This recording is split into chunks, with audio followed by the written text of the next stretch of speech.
Karya Pastoral Keuskupan Agung Jakarta. Disilakan Bapak Kardinal.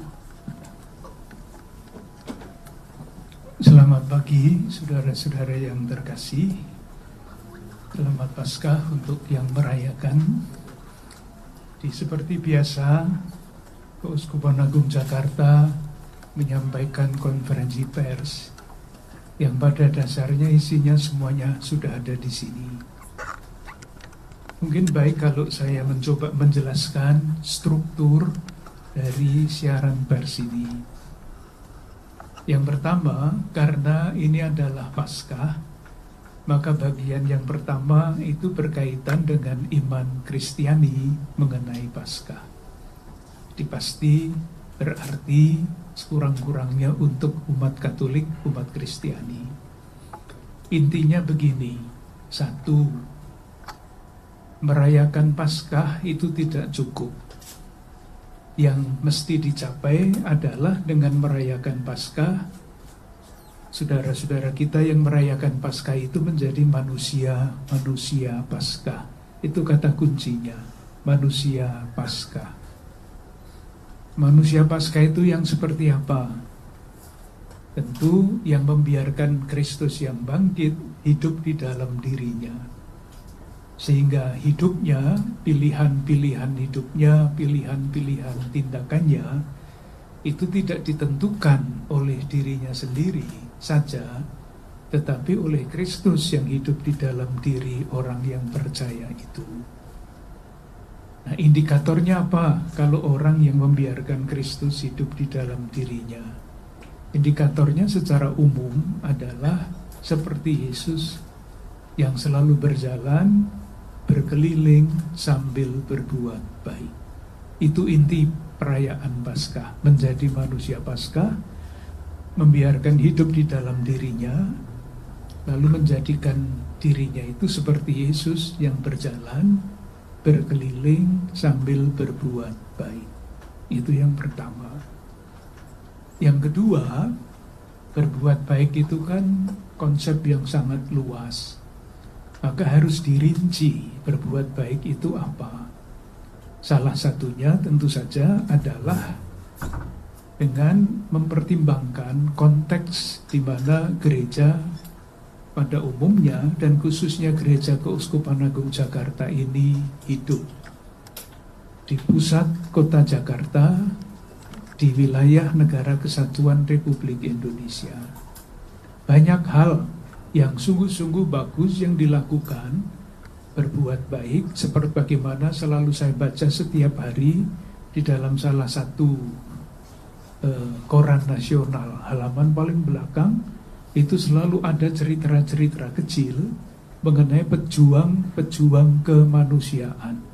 Selalu ada, setiap hari. Dan itu adalah tanda-tanda yang sangat baik, berjalan, berbuat baik. Tokoh-tokoh yang tidak akan pernah menjadi tokoh nasional, tetapi justru sangat berperan di dalam masyarakat akar rumput. Banyak sekali yang bagus-bagus seperti itu. Nah, yang lain itu adalah yang menjadi keprihatinan. Tantangan bagi kita semua, warga negara Indonesia, bukan hanya yang beragama Katolik, tetapi warga negara Indonesia dengan iman yang berbeda-beda, mesti menghadapi berbagai macam masalah kemanusiaan. Nah, masalah kemanusiaan itu apa? Ya, tadi yang saya sampaikan di dalam homili di dalam gereja supaya didengar oleh umat Katolik. Jadi misalnya salah satu yang sangat sekurang-kurangnya yang masuk ke WA saya itu adalah perjuangan melawan tindak pidana perdagangan orang. Teman-teman di NTT itu selalu berbicara mengenai itu. Tentu saja bukan hanya di NTT, tetapi di tempat-tempat lain yang memang menjadi semacam pusat yang memperdagangkan orang itu. Itu keprihatinan kita semua. Nah, di mana dalam hal apa kita bisa berbuat baik ketika negara kita, masyarakat kita itu masih ramai dengan perdagangan orang? Satu. Yang kedua, judi online. Seandainya tidak ada judi online, tidak banyak saudara-saudara kita yang sekian banyaknya itu menjadi miskin. Yang paling banyak menjadi korbannya adalah saudara-saudara kita yang memang karena entah apa dorongan yang memaksa mereka untuk berjudi, akhirnya habis-habisan. Angkanya bisa dilihat di laporan-laporan majalah harian yang kita bisa baca bersama-sama.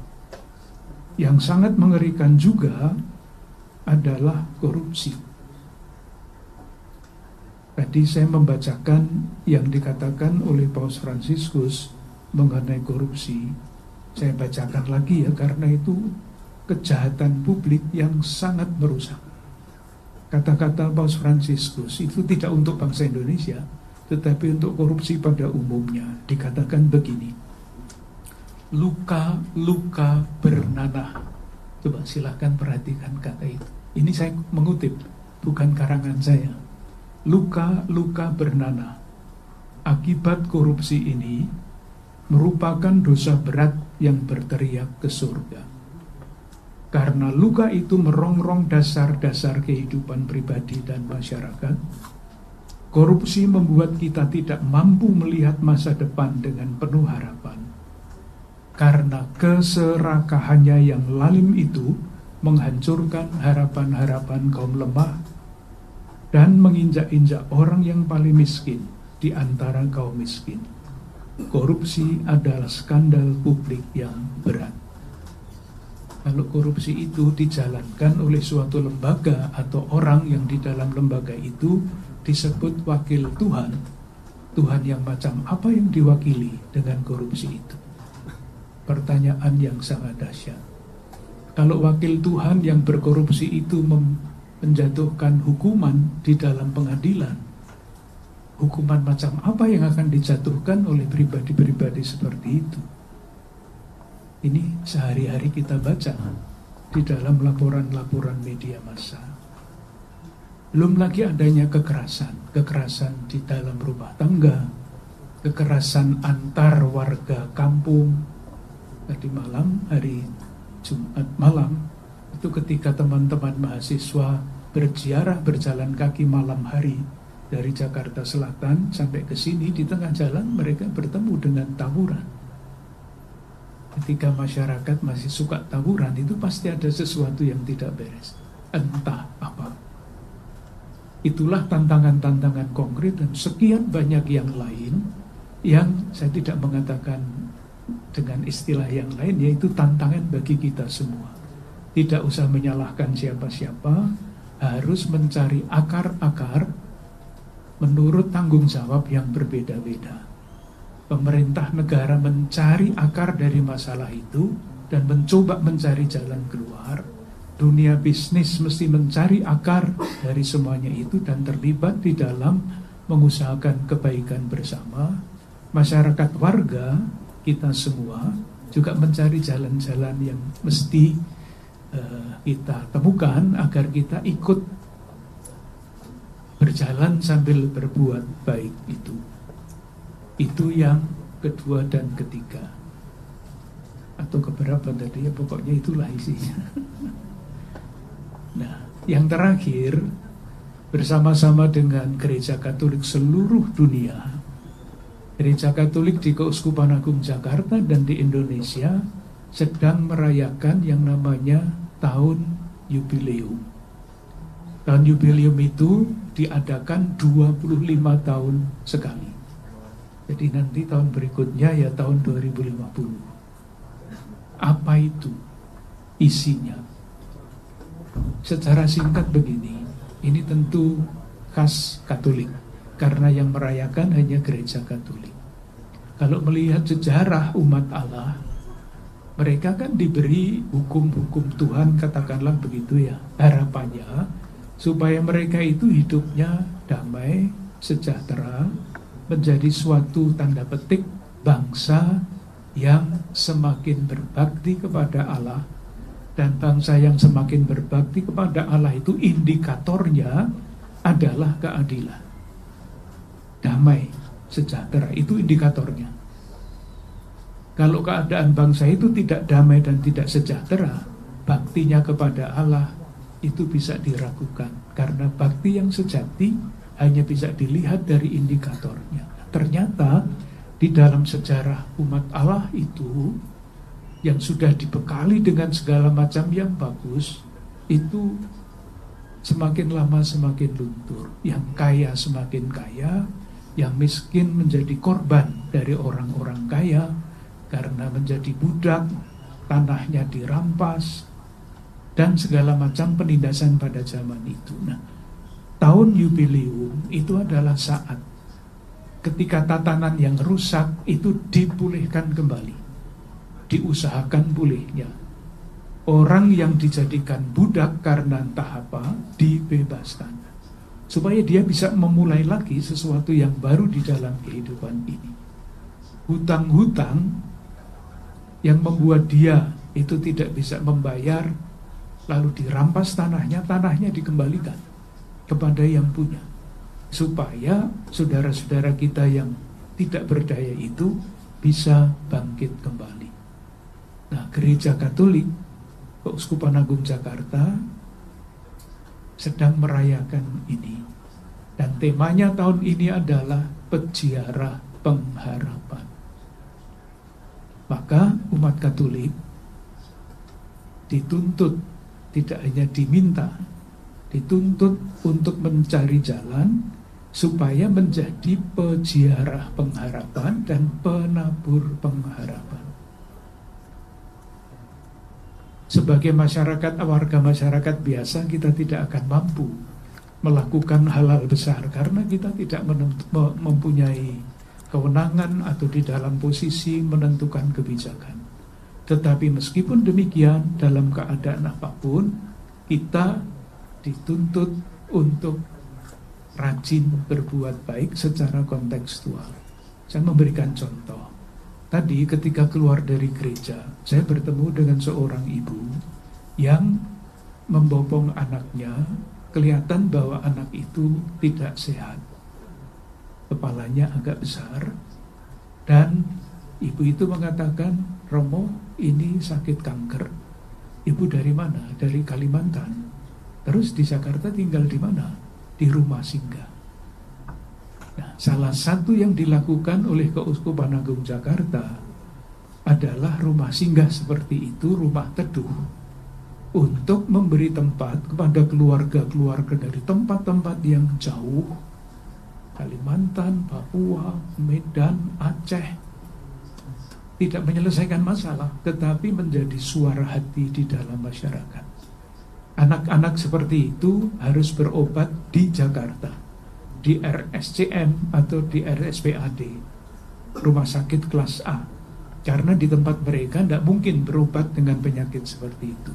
Di sini mereka tidak mempunyai rumah, tidak mempunyai keluarga. Siapa yang mau membantu?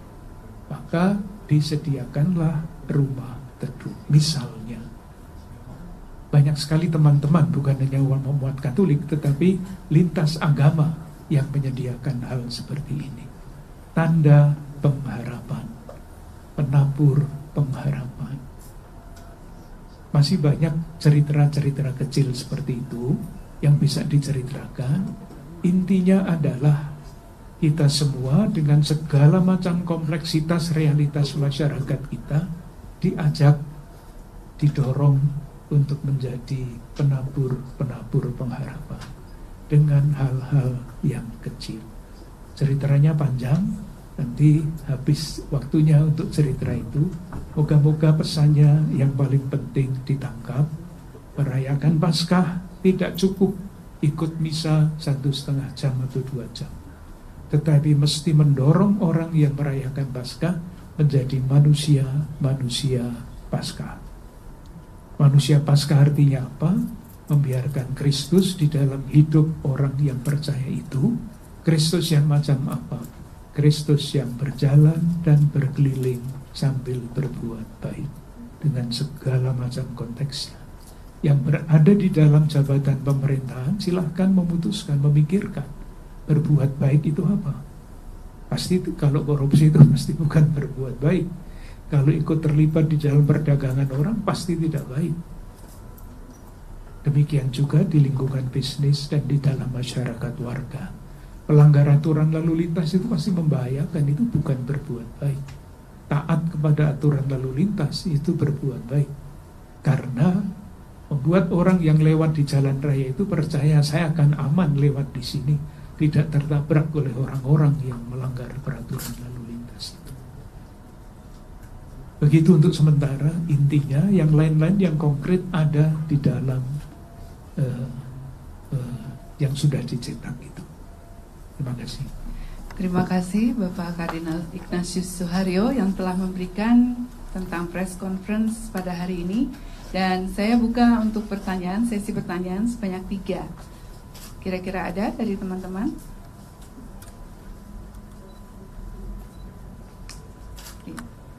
Sudah cukup jelas berarti ya. Oh, oke, baik. Satu, silakan Mas disampaikan nama dan juga media. Ya, selamat siang Romo. Izin saya Adiel dari Detikkom. Sebelumnya selamat merayakan Paskah untuk tahun ini Romo. Mau tanya sedikit Romo untuk pendalaman aja sih, seperti yang tertulis di rilis gitu. Kan dituliskan bahwa tahun ini perayaan Paskahnya agak berbeda gitu dengan tahun lalu, di mana ada kondisi sosial yang banyak gejolak-gejolak di masyarakat dan segala macam, banyaknya PHK dan segala macam gitu. Mungkin bisa dijelaskan sedikit aja sih Romo terkait itu lebih dalamnya lagi. Itu aja sih. Terima kasih. Coba silahkan melihat lilin ini Mas ya. Lilin itu ada angkanya 2025 ini. Ini lilin Paskah namanya. Pesannya adalah Paskah itu mesti selalu relevan. Relevannya kapan? Ya menurut tahunnya. Tahun lalu tulisannya bukan 2025, tapi 2024. Tahun depan pasti bukan 2025 lagi. Ini lilin ini tidak dipakai lagi. Diganti angkanya sekurang-kurangnya 2026. Intinya itu. Nah, di Keuskupan Agung Jakarta yang konkret saja ya, yang konkret saja. Sejak tahun 2022 sampai 2026 nanti, umat Keuskupan Agung Jakarta itu diajak untuk mendalami, memahami, dan mencari jalan-jalan mewujudkan yang namanya ajaran sosial gereja. Jadi di dalam gereja Katolik itu yang ada tidak hanya ajaran iman, dogma, nggak hanya itu. Dogma itu urusannya umat Katolik yang berbeda dibandingkan dengan teman-teman dari agama lain. Tetapi yang ajaran sosial gereja itu menyangkut kemanusiaan umum, tidak menyangkut umat Katolik, tetapi menyangkut kemanusiaan umum dengan inspirasi iman Katolik. Nah, ada 5 pokoknya. 1, menghargai martabat manusia. Saya ambilkan contoh ya, kalau sekarang di sini banyak sekali perdagangan orang, itu manusia dihormati martabatnya apa enggak? Pasti tidak. Nah itulah diperjuangkan. Maka di Keuskupan Agung Jakarta ini ada yang namanya tim kerja untuk melawan tindak pidana perdagangan orang. Ada. Namanya Talitakum, itu organisasi internasional yang di Jakarta ada cabangnya. Ini orang-orang Katolik semua di situ yang ada di situ. Tindak pidana perdagangan orang jelas. 2. Tema yang kedua adalah terlibat di dalam perjuangan mewujudkan kebaikan bersama. Itu tema yang kedua. Kebaikan bersama itu apa ya? Yang dicita-citakan oleh Indonesia di dalam pembukaan Undang-Undang Dasar 45 atau di dalam Pancasila sila kelima, keadilan sosial bagi seluruh rakyat Indonesia. Nah, Indonesia ini sudah sejahtera semua atau belum? Saya tidak menjawab pendapat saya kutip saja apa yang dikatakan oleh Bapak Nasaruddin Umar, imam besar di masjid sebelah, Masjid Istiqlal, sekarang Menteri Agama. Dalam salah satu pidato yang saya ingat betul karena saya terkejut, beliau menggunakan istilah itu. Di antara kita, di tengah-tengah bangsa kita yang merayakan Hari Raya Kemerdekaan ini, masih terdapat luka-luka kemerdekaan. Yang beliau maksudkan adalah kesenjangan yang semakin tinggi, semakin besar antara yang berkuasa dan yang tidak punya apa-apa, antara yang kaya dengan yang miskin. Saya baru bertemu dengan seorang anak SMA yang datang ke sini. Saya sangat menghargai keberaniannya. Saya tanya, waktu itu dia datang jam 2. Kamu sudah makan belum? Belum. Tadi pagi? Belum. Nah, kalau kamu sekolah, kamu membawa bekal apa? Tidak bawa. Pagi juga belum sarapan, siang tidak bawa bekal. Lah terus kamu makannya bagaimana? Saya menunggu teman-teman saya yang sudah makan dan sisa. Saya makan sisanya.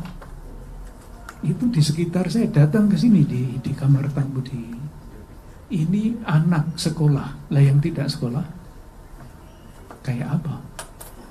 Kesejahteraan. Sementara saudara-saudara kita yang setiap hari pergi ke restoran atau apa itu, kalau pesan berapa juta dia, yang dimakan berapa banyak. Sampah makanan, salah satu harian di sini melaporkan, kalau dihitung di Indonesia ini, sampah makanan itu dari data tahun 2022 yang saya baca, itu 300 triliun rupiah sampah makanan yang dibuang. Sementara anak-anak kita kayak gitu itu. Kesejahteraan bersama masih jauh dari harapan. Usaha kita apa di Keuskupan Agung Jakarta? Tidak akan menyelesaikan masalah.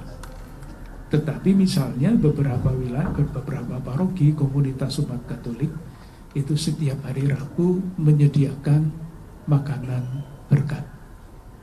Tidak menyelesaikan masalah. Atau di setiap paroki ada yang namanya Komisi Pengembangan Sosial Ekonomi. Tema yang ketiga adalah solidaritas. Solidaritas itu dibutuhkan karena apa? Kalaupun diusahakan sekuat-kuatnya kesejahteraan bersama itu tercapai, selalu ada saudara-saudara kita yang kalah. Kalah kekuatan, kalah modal, kalah posisi. Tidak bisa buat apa-apa. Solidaritas.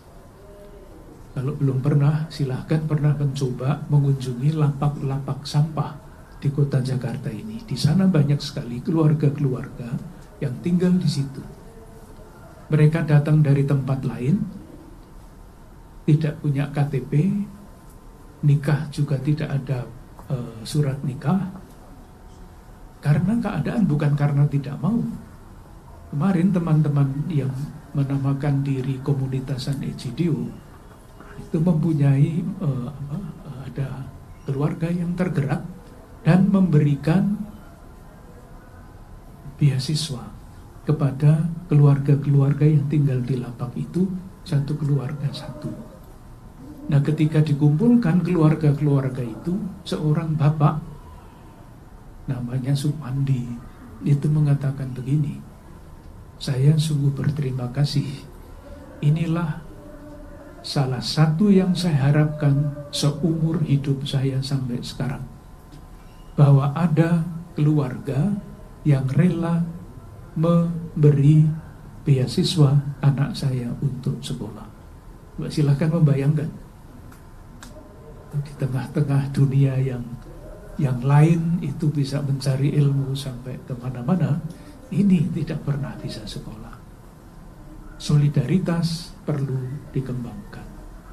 Nah, kalaupun solidaritas itu perlu dikembangkan, nah ini sekarang jatuh pada tahun 2025 ini, Keuskupan Agung Jakarta ini seperti ada di depan, kepedulian lebih kepada saudari-saudara kita yang kurang beruntung ini. Seperti apapun perjuangan bangsa, perjuangan siapapun, selalu ada keluarga-keluarga kita yang kalah, saudara-saudara kita yang kalah. Ini yang lebih diperhatikan. Dan yang terakhir nanti tahun 2026 adalah lingkungan hidup. Menjaga. 2 minggu yang lalu saya pergi ke Jogja naik kereta api. Ada sesuatu yang baru yang saya lihat di tiket. Yang saya lihat adalah informasi. Kalau Anda naik pesawat terbang, CO2 yang dikeluarkan, yang harus kita tanggung sebetulnya, itu sekian, 67 atau berapa. Kalau naik mobil, sekian. Kalau naik kereta api, sekian.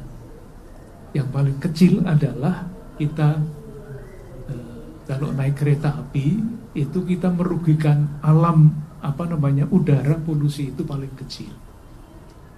Saya bukan agen kereta api ya, tetapi ini inspirasi bagi saya. Kok hebat PT KAI itu memberi informasi kepada penumpangnya. Maka sekarang moga-moga nanti dapat dikembangkan lagi. Di Keuskupan Agung Jakarta itu ada gerakan silih